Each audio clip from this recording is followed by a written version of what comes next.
The Daily Brad Devotions.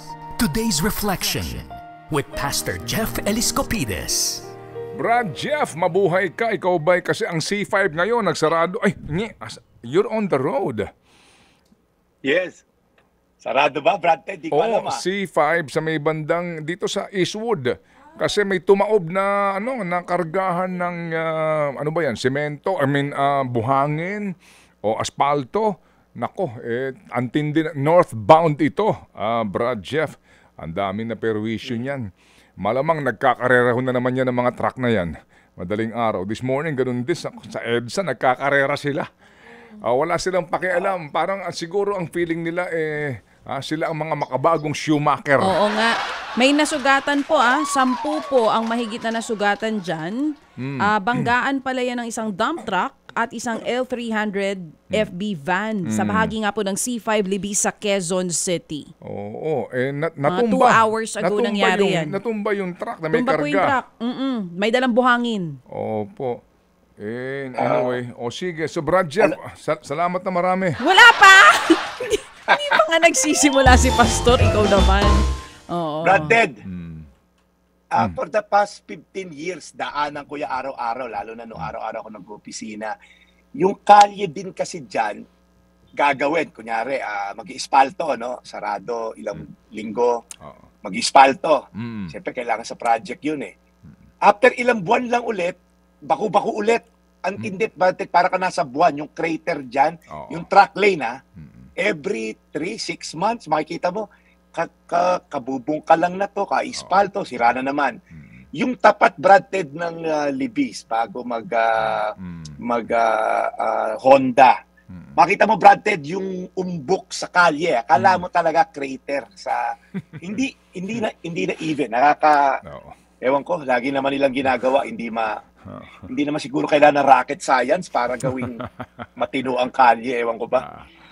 Yan ho ang patunay na kahit na po isang pastor ay nakakaramdam po ng problema din po nating lahat. Sa totoo lang, sorry po, tao lang, pero ito ho'y araw-araw na hinaharap natin ang problema at kuminsan nag-iisip ka, nasaan, di ba? Nasaan ang mga dapat na tumugon dito sa problemang ito?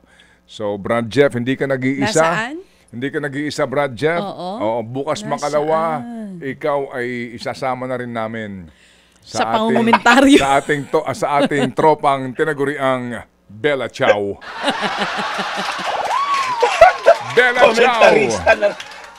The Bella Ciao Gang. The Bella Ciao Pwedeng party Gang. list group yan Bella Ciao Party List. Meron na tayong team song.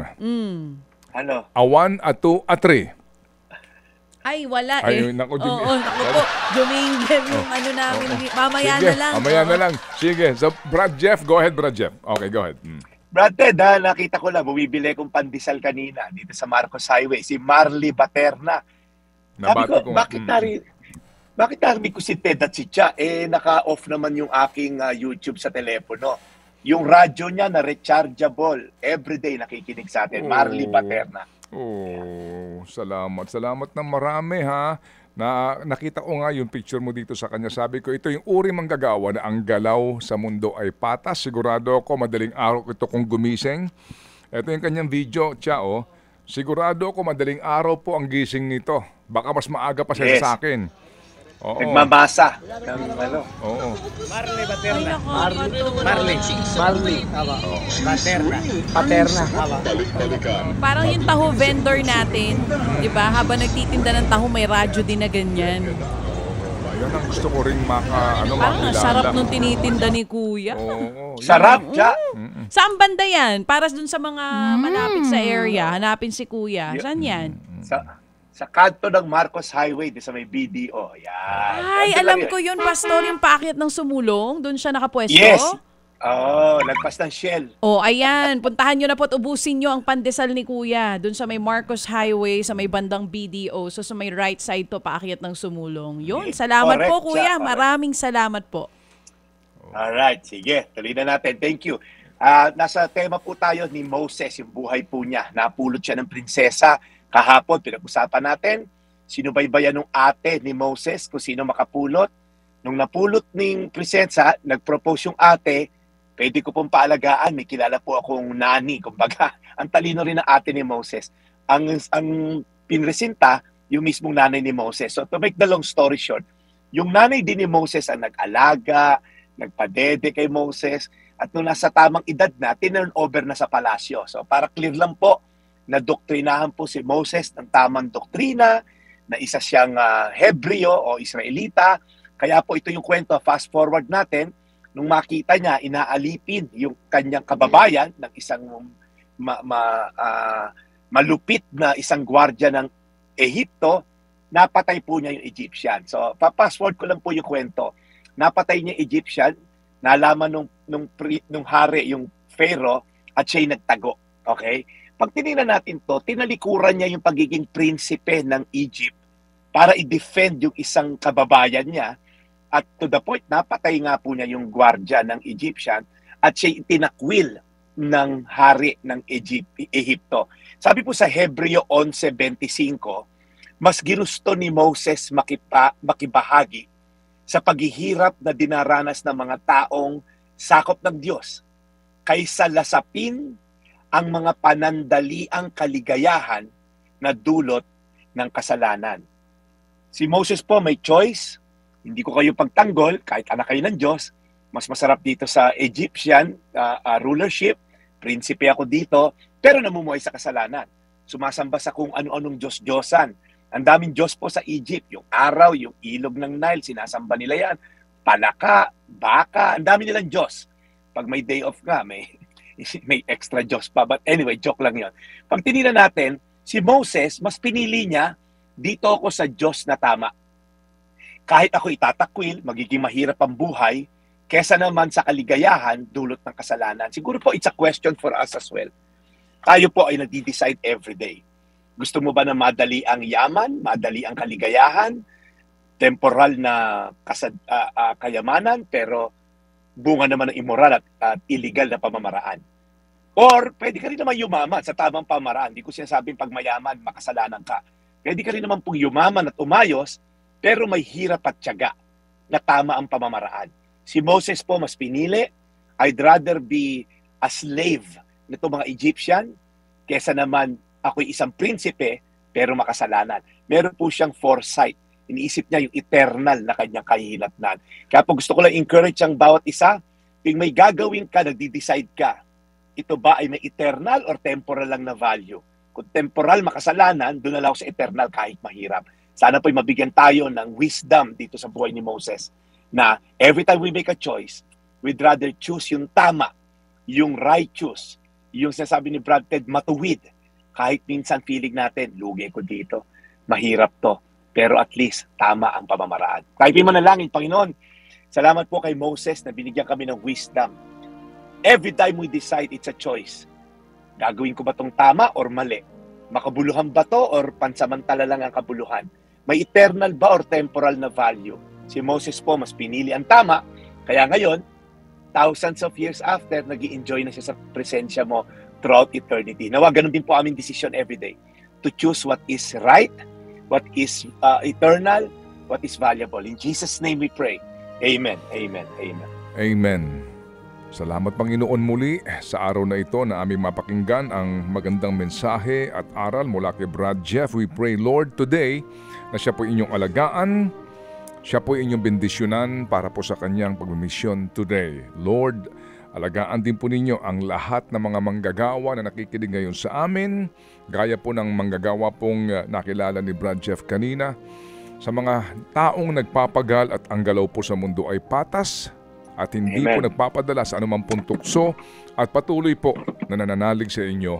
In Jesus' name we pray. Amen. Amen. Salamat na marami. Thank you. Hayaan po ninyo bukas makalawa mag-ano tayo ulit, papabida sa Radyo 5. At kayong aming hahanapin, mga tulad nyo na nagtitiis sa init, sa hirap, gising ng maaga para kumita ng marangal, mabuhay kayong lahat. Sa inyo namin iniaalay itong programang ito. Salamat po na marami sa inspirasyon. Thank you. So Brad Jeff, saan ang lakad mo? Ako, Brad Ted, ay mag-ayos ng Korean visa. Meron akong attendant for 1 week na global church conference September 22. So by that week, Brad Ted, tayo ay mag-air sa Korea. So mag-apply lang ako ng visa today. Okay, is it in the north or in the BGC. south?